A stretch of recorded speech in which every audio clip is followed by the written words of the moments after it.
이슈 토크입니다. 부산 불꽃축제가 오는 11월 2일에 열립니다. 해마다 100만 명 이상의 관람객이 찾는 부산 불꽃축제는 대한민국 대표 축제로서 자리매김하고 있는데요. 오늘 이슈 토크에서는 부산 불꽃축제 그동안의 성과와 과제에 대해서 짚어보도록 하겠습니다. 부산 문화관광축제 조직위원회 박용헌 사무처장, 한국해양대 해양공간건축학과 안웅희 교수와 함께합니다. 안녕하십니까? 네, 안녕하세요. 반갑습니다. 부산 불꽃축제가 개최된 지 어느덧 15년째입니다. 해마다 조금씩 발전을 이제 거듭을 해오고 있는데요. 첫 시작이 어땠을지 좀 궁금합니다. 이 부산 불꽃축제 어떻게 해서 시작을 하게 됐습니까? 네, 이 부산 불꽃축제는 2005년에 에이펙 회의를 부산이 개최를 하면서 네. 세계 각국의 인사들과 참가단들에게 보여주기 위해서 홍보용으로 불꽃쇼를 한번 했는데요. 네. 그것을 하고 나서 그 효과가 너무 좋고 또 부산 시민들이 볼 때는 야, 이렇게 멋진 축제가 부산에 있다라고 하는 어떤 그 열망과 희망을 주게 됐죠. 예. 해를 거듭하면서 발전해서 어느덧 말씀대로 15회가 됐고 네. 100만 명이 넘는 관람객이 온다라고 하는 초유의 부산을 대표하는 축제로 자리 잡게 됐습니다. 네, 사실 국내 유명 불꽃 축제들이 참 많이 있습니다. 뭐 여의도도 있고요, 가까운 여수 밤바다로 이제 이름을 알고 있는 여수 불꽃 축제도 있는데 부산 불꽃 축제만이 가지고 있는 어떤 특징이라고 하면 어떤 게 있을까요? 네, 그 불꽃 축제의 일단 속성을 좀 알아야 되는데 불꽃은 아무래도 불을 지르는 행위잖아요. 네. 이제 그러다 보니까 사실 상극인 물, 강이나 바다에서 하는 게 굉장히 안전합니다. 네. 그래서 이제 대규모로 하면 할수록 이제 안전성을 보장하기 위해서 이제 바다로 하는 경우가 많죠. 네. 근데 이제 대한민국이 삼면이 바다고 그럼 모든 바다에서도 할 수 있는 것 아닌가라고 네. 생각할 수 있지만 대부분의 많은 바다는 군사보호구역이라든지 그다음에 어민들의 어떤 생활 터전이고 그렇죠. 이기도 예. 하고 양식장이 있고 그렇습니다. 그래서 그리고 또 바다는 망망대해 바다잖아요. 그런데 네. 이제 부산은 광안리 앞바다에 아주 멋진 부산의 랜드마크인 광안대교가 있고 네. 대교에는 또 멋진 조명이 또 기본적으로 설치가 되어 있고요. 예. 그래서 그리고 이 포구처럼 생긴 이곳이 관람하기에 굉장히 적절한 마치 오페라 극장 같은 네. 그런 구조가 되어 있어요. 그러다 보니까 이제 불꽃을 정말 기술자들이 마음대로 이렇게 표현을 할 수가 있는 거죠. 예. 일례로 이제 서울 세계 불꽃 축제가 가장 역사도 있고 아주 규모가 있다고 이제 생각을 하는데 네. 서울 불꽃 축제에서 쏘는 불꽃 중에 가장 큰 사이즈의 불꽃을 네.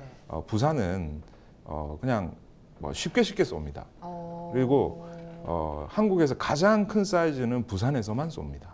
예, 그 정도로 이제 불꽃의 어떤 크기와 네. 연출의 규모로는 거의 뭐 압도적인 수준이고요. 네. 예, 그걸로 뭐 부산 불꽃 축제가 다른 지역의 불꽃 축제와 차별화된다라고 보시면 되고요. 네. 뭐니 해도 이 광안대교, 광안대교라고 하는 랜드마크를 활용한 좀 종합적인 연출이 일어나죠. 네. 레이저, 조명, 뭐 화약 등등이 그리고 음악과 함께하는 이런 종합적인 연출이 타도시하고는 크게 구분이 되고 있다. 이렇게 말씀드리겠습니다. 외국인 관광객 유치를 좀 활성화하기 위해서 2015년부터 유료 좌석을 도입을 하기 시작했습니다. 네. 성과가 좀 있었나요?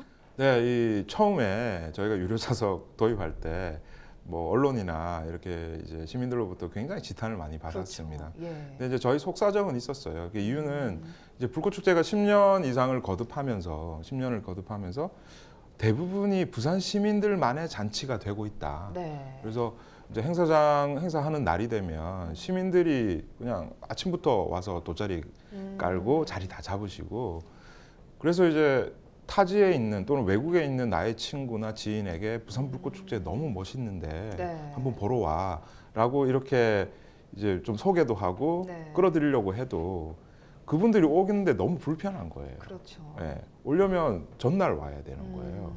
이제 우리가 이제 역으로 우리가 외국의 어떤 아주 멋있는 컨텐츠를 보러 간다고 하면 꼭 그것만 보러 가지는 않잖아요. 그렇죠. 가서 뭐 왕궁도 보고 그다음에 맛있는 맛집도 가고 저녁에 쇼도 보고 이런 건데 네.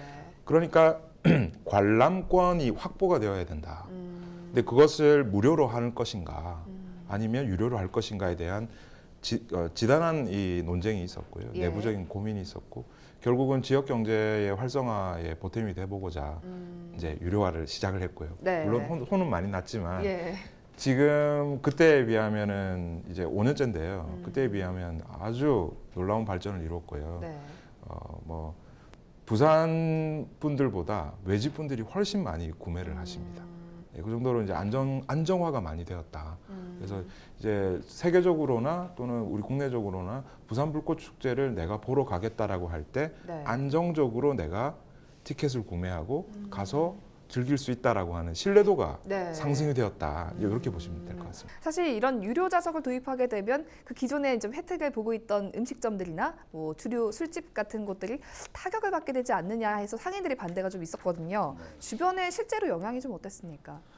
영향이 뭐 사실 어마어마했습니다. 사실은 출발할 때도 그랬고. 네. 실제로 이제 그 아까도 얘기했지만 광안리라고 하는 데는 공간적으로 엄청난 장점이 있는 곳이거든요. 네.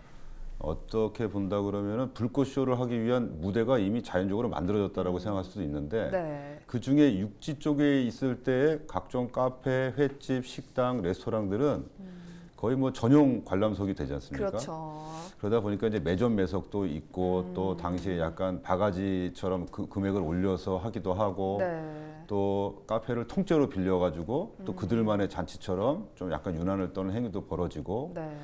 그다음에 또 인근 주민들 입장에서는 자기네들은 그 행사를 치르는 기간 동안에 주차 문제, 쓰레기 문제 뭐 이런 것들을 극성을 했는데 네. 시민들의 어떤 그 시민 정신이 높은 것도 있고 또 이제 그 불꽃쇼를 추진하면서 방금 했던 그 유료화 이런 네. 것들을 하면서 점차 개선이 된 거죠. 좋아졌는데 이제 사실은 그 상업적인 측면에서의 바가지 요금이라든지 이런 것들은 뭔가 직접 나서서 개입하기에는 좀 어려워서 네. 상권에서는 그런 것들을 자율적으로 좀 조정할 필요가 있고요. 또 인근 주민들을 위한 대책, 교통 이런 것들도 좀 마련해 가고 있습니다. 네. 이제 결과적으로 볼 때는 그런 것들에도 불구하고 서로 이렇게 합의를 보고 노력을 한 것이 네. 이제 지금의 어떤 성공에 이르기까지 오긴 왔는데 이제 앞으로 생각해 본다 그러면은 이 광안리가 가지고 있는 장점 이런 네. 것들 속에서도 그런 문제를 현명하게 해결할 수 있는 방법을 찾아야 되는 뭐 그런 숙제는 좀 남아 있습니다. 예, 앞서 잠깐 언급을 하기도 하셨지만 사실 축제 때마다 항상 언급되는 게 바로 이 바가지 문제입니다. 사실은 뭐 광안리 인근 상가들뿐만 아니라 뭐 숙박업소도 가격을 올린다라는 이런 이야기들도 있고요. 이 시에서 단속을 좀 하고 있습니까? 우선 저는 시 공무원이 아니어서 제가 명확하게 말씀드릴 수는 없는데 네. 일단 자본주의 시장에서 이렇게 어떤 그 자본가 또는 뭐 상업 행위를 하는 분들이 가격을 책정하는 부분에 있어가지고 관여를 하지는 않습니다. 네. 그래서 뭐 이 가격 담합 이런 거는 공정거래위원회에서 뭐 감사를 하고 하겠지만 네. 일단 다른 각도로 저는 좀 말씀을 드리고 싶어요. 이렇게 바가지 요금이 왜 이렇게 문제가 되는가라고 보면 뭐 디테일하게 보면 커피 한 잔에 5,000원이면 먹을 수 있는 곳인데 네. 왜 한 사람당 5만 원씩 한 테이블에 20만 원, 30만 원 이렇게 받느냐. 이거 바가지 아니냐라고 예. 하는데 사실 실제 저희가 한번 전수조사 비슷하게 한번 해본 적이 있어요. 예. 정말 바가지인지. 근데 이제 업주들은 항변을 합니다. 저희 포스 기록 다 꺼내 드릴 수 있다. 실제 불꽃 축제 하는 날이 그 전주 토요일보다 매출이 적다라고 네. 해요. 이거 불꽃 축제 하면 그 광안리 상인들이 엄청 이익을 많이 볼 것 같은 그런 이미지가 있는데 네. 실제로는 일반적인 주말 토요일의 매출보다 불꽃 축제 하는 날 매출이 적은 가게들이 많은 거예요. 네. 그 이유가 뭘까 보니까 이제 불꽃 축제 하는 날은 사람들이 와서 테이블을 떠나지 않는 거예요. 그렇죠. 커피 한 잔 시켜놓고 뭐 4시간, 5시간 이렇게 있는 거예요. 이제 그러다 보니까 자기들도 테이블 회전이 안 되니까 네. 그러면 이런 날은 부킹을 받고 이렇게 이제 어느 정도의 가격을 책정을 해보자 이랬는데 네. 이제 그것이 바가지다 이렇게 표현이 됐던 거고 그래서 이제 이런 문제가 있구나라고 하는 저희도 이제 상인들의 어떤 속사정도 많이 들어봤고요. 그래서 바가지 단속 관련해서도 이것이 단속 대상은 아니다라는 네. 게 제가 알기로는 팩트인 걸로 알고 있습니다. 예. 네, 잘 알겠습니다. 불꽃 축제를 좀 낭비성 행사가 아니냐 이렇게 보는 시각들도 사실 있거든요. 네. 그럼에도 불구하고 불꽃 축제가 가지는 지역 경제 활성화라고 할까요? 이런 부분의 효과는 굉장히 어마어마한 걸로 알고 있는데 실제로 좀 어떻습니까? 이제 정확한 수치나 집계된 것들은 우리 저 위원회에서 이제 얘기를 해주시겠지만 네. 기본적으로 그 불꽃에 소비되는 그 비용, 네. 그다음에 그것이 가지고 있는 경제 효과를 비교한다 그러면 사실은 뭐 10배냐 100배냐라고 논의할 정도는 아닌 거죠, 사실은. 이게 도시의 브랜드 가치를 생각해 본다 그러면은 네. 얼마 전에 그 외국인 선호도 조사를 한 결과 서울과 부산의 인지도를 할 때 부산이 앞선 해가 한 번 있었거든요. 예. 근데 그 원인이 불꽃 축제 같은 경우가 있었던 거죠. 그러니까 도시의 브랜드가 올라간다라고 하는 것은 그 기간에 그 행사를 찾는 사람이 돈을 지출하는 것 이외에도 도시의 브랜드가 높아지니까 여행지로서도 올라가고 네. 항공료에다가 또 숙박에다가 요식에다가 뭐 이런 것들이 되는 건데 네. 그럼에도 불구하고 당일날 집계되어 있는 방문객 수에 소비되는 그 금액 그것만 계산하더라도 100배가 넘는 상황의 어떤 수익을 얻는 거죠. 많은 사람들이 모이다 보니까 사실 안전사고 위험이 굉장히 커지지 않습니까? 그런 부분에 대한 우려가 항상 있는데요. 뭐 안전대책 부분은 좀 잘 마련이 돼 있습니까? 네, 뭐 저희는 이제 경찰 그리고 소방 그리고 교통공사, 광안대로 사업단 등 이 각종 유관기관들과의 협업 체계가 이 15년 동안 잘 만들어져 왔어요. 네. 그래서 다른 도시하고 거의 비교 불가의 수준으로 공공기관들의 협업되는 이 프로세스가 네. 굉장히 강력합니다. 그래서 회의 몇 번으로 안전 관리에 대한 지침이 바로바로 이렇게 빌드업이 되어서 실행이 되는데요. 네. 불꽃 축제는 이 보러 오시는 분들이 순차적으로 들어오세요. 뭐 오후 2시, 3시, 4시 이렇게 점점 들어오시는데 네. 이제 끝나고 갈 때 여기가 중요합니다. 끝나고 갈 때는 일시에 가시기 때문에 그렇죠. 지하철이라든지 각종 도로 그리고 약간 위험 지역 이런 부분에서 혼잡 상황이 발생할 수 있습니다. 네. 가장 많은 사람이 많이 운집하니까 혼잡 경비에 대한 준비 태세가 가장 중요한데요. 그래서 지하철 역사에서도 우리 뭐 각종 민간 단체나 경찰 그리고 공무원들이 투입돼 가지고 안전 관리를 하고요. 그다음에 이제 뭐 화약을 쏘니까 화약과 관련한 이제 안전 문제. 근데 여기는 워낙에 이 안전 반경 내에 사람이 진입하지 못하도록 관리를 철저히 하고 있기 때문에 예, 거기에 대한 걱정은 없습니다. 네, 잘 알겠습니다. 사실 이번이 이제 하나세안 특별정상회의 개최하는 기간이기도 하고 올해가 굉장히 역대급 규모로 열릴 예정이다 이렇게 해서 기대가 좀 됩니다.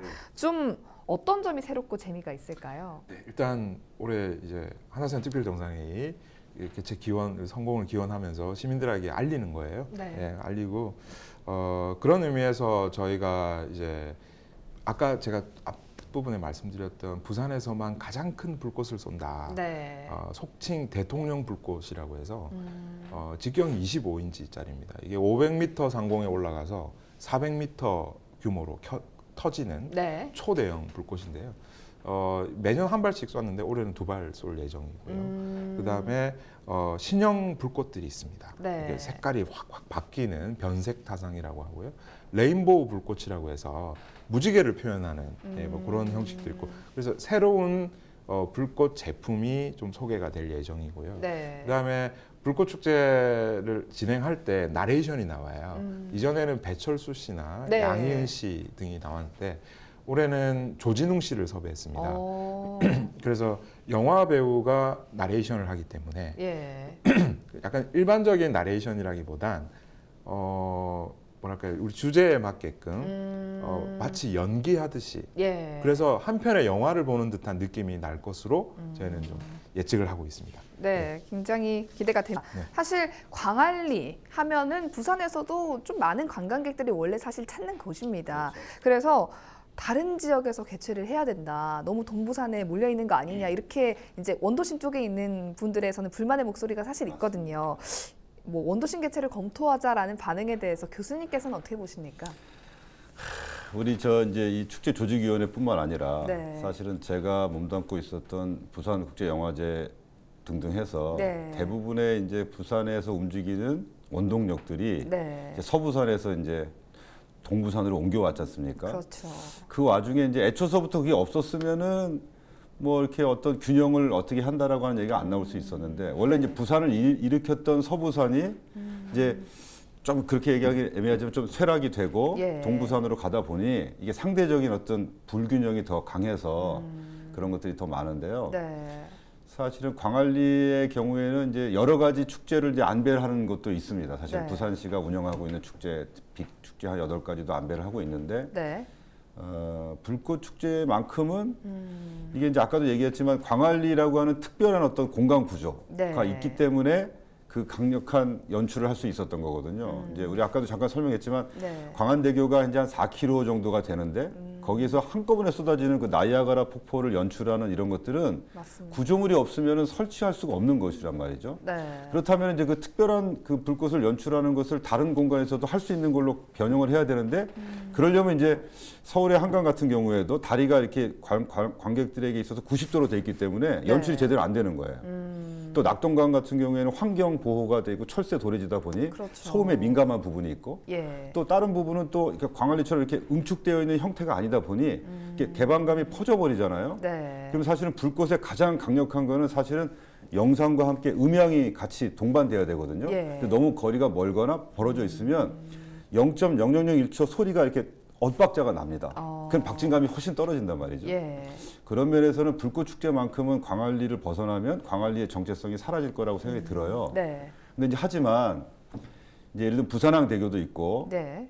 또 부산항도 있고 또 낙동강의 다대포라든지 또는 북구 내륙에서 또 사실 동네 읍성이라든지 이런 데도 불꽃 축제는 사실은 하려면 다 어디든지 할 수 있습니다. 네. 그러니까 이제 제가 볼 때는 이 문제는 일단 15회를 오는 동안 굉장히 성공적으로 자리를 잡았는데 네. 혹시 요거를 조건을 싹 바꿨더니 갑자기 힘이 확 떨어져 버릴 수도 있거든요. 그렇죠. 그러니까 이제 시민들과 기술자들, 전문가들 이런 사람들이 다 모여서 가장 최고의 현명한 선택을 해야 되는데 그게 이제 그렇게 쉽지만은 않을 것 같습니다. 네. 대신에 뭐 대상지로 원하는 곳은 많이 있고 네. 또 심정적으로 그게 어떤 걸 의미하는지도 잘 알고 있는 바이죠, 뭐 사실. 네, 사실 그리고 또 이제 부산 불꽃 축제 하면 기대하고 오시는 이제 관광객들의 모습 맞습니다. 그런 것들도 이제 배제할 수가 없는 거고요. 그렇죠. 지금도 좀 많이 알려지긴 했지만 이제 국제적으로 좀 더 많은 분들을 부산을 찾게 하기 위해서 앞으로의 좀 계획 같은 것들이 있을까요? 부산을 이제 뭐 마이스 산업이라든지 관광 산업 여러 가지 얘기하고 있는데 네. 축제적인 측면에서 볼 때는 부산을 대표하는 축제를 한 빅3를 만들어 보자. 네. 그래서 부산 그러면 탁 바로 떠오르게 하는 게 지금 현재로서의 임팩트가 강한 것은 역시 부산 불꽃 축제하고 부산 국제 영화제지 않습니까? 예. 근데 이런 상황에서 불꽃 축제가 조금 더 외연을 키워서 더 브랜드를 상승시킬 것이냐? 네. 안 그러면 이제 다른 방법으로 이제 부산 전체의 균형을 유지하면서 브랜드를 높일 것이냐라고 하는 그 크게 두 가지 방향 속에서 계속 고민을 하고 있고요. 네. 예를 들면 이제 부산항 축제 같은 경우가 지금은 이제 조금 인지도가 좀 낮지만 네.